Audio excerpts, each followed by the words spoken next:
Okay. Hello everyone. Engineering thermodynamics 2 marks already போன வீடியோல பார்த்தோம். அதோட கண்டினியூஸ் தான் இதுல பார்க்க போறோம். Write the criteria of reversibility, irreversibility and impossibility of a thermodynamic cycle based on inequality of Clausius. Okay. So inequality of Clausius அப்படிங்கிறது cyclic interval of del Q by T less than or equal to 0 அப்படிங்கிறது தான். இதுல வந்து reversible process அப்படிங்கும்போது equal to 0 ஒரு del Q by T equal to 0. Irreversibility அப்படிங்கிறது என்ன பார்த்தீங்கன்னா cyclic interval of del Q by T less than 0 வரும். And then impossibility அப்படிங்கும்போது greater than 0 வரும். Okay. Next, critical pressure. What is critical pressure and critical temperature of a substance? Critical temperature அப்படினா என்ன பாத்துருவோம். Critical temperature அப்படிங்கிறது it is a highest temperature at which a substance can exist in liquid space. Beyond this temperature, no amount of pressure can be condensed the substance into liquid.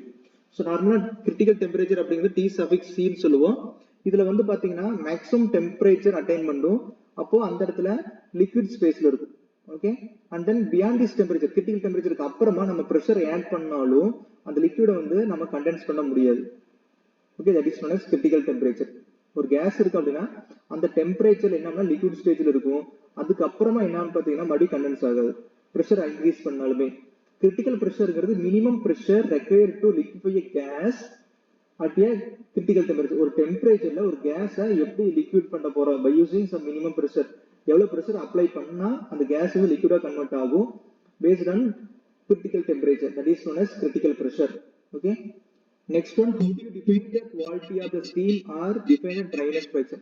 ஒரு steam ஓட quality எப்படி measure பண்றதுன்னு பாத்தீங்கன்னா by using the dryness fraction value தான் சொல்லுவோம். Dryness fraction அப்படினா it is the ratio between mass of the vapor to the total mass of the mixture, that is m suffix g divided by mf plus mg. Total mass of mixerங்கிறது it is the summation of mass of vapor and mass of the liquid. Okay, இப்போ mass of the vapor க்கும் total mixture க்கும் உள்ள ratio தான் வந்து dryness fraction value. இப்போ what is the significance of dryness fraction? Dryness fraction எதுக்காக use பண்றோம்னு பாத்தீங்கன்னா இப்போ கொடுத்துற கண்டிஷன் ஆஃப் தி ஸ்டீம் வந்து வெட்ல இருக்கா ட்ரைல இருக்கா இல்ல சூப்பர் கண்டிஷன் இருக்கா அப்படிங்கறத டிட்டர்மைன் பண்றதுக்காக தான் வந்து dryness fraction. So other than that, some significance வந்து என்னன்னு பாத்தீங்கன்னா efficiency in heat transfer, preventing the water hammer, avoiding the erosion and corrosion, optimizing the equipment performance, quality control in processes, energy efficiency and safety consideration. These are some another significance by using this dryness fraction. Heat transfer efficiency எப்படி increase பண்றது, water hammerல எப்படி prevent பண்றது, erosion corrosion எப்படி avoid பண்றது, ஒரு equipment performance எப்படி optimize பண்றது அப்படிங்கும்போது என்ன கண்டிப்பா நமக்கு dryness fraction value, that is quality of the steam தெரிஞ்சாதான் நம்ம வந்து improve பண்ண முடியும். இல்லனா energy efficiency of boiler anything எல்லாமே வந்து dryness fraction value பொறுத்துதான். Next is triple point. What is the triple point means? Triple point of substance is a unique thermodynamic state at which the three phases of the substance coexist in thermal equilibrium. ஒரு பாயிண்ட்ல மூணு ஸ்பேஸ்மே exit ஆகுது.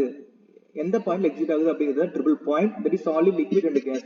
Water எடுத்துட்டோம்னா பாத்தீங்கன்னா it occurs at temperature of 0.01 degrees Celsius and the pressure of 6611.657 pascals ல வந்து பாத்தீங்கன்னா நமக்கு என்ன பாத்தீங்கன்னா coexist ஆகும். ஓகே, அடுத்து super heated steam advantages. Super heated steam அப்படிங்கும்போது டெம்பரேச்சர் above 100 டிகிரி செல்சியஸ் தான் இருக்கும்.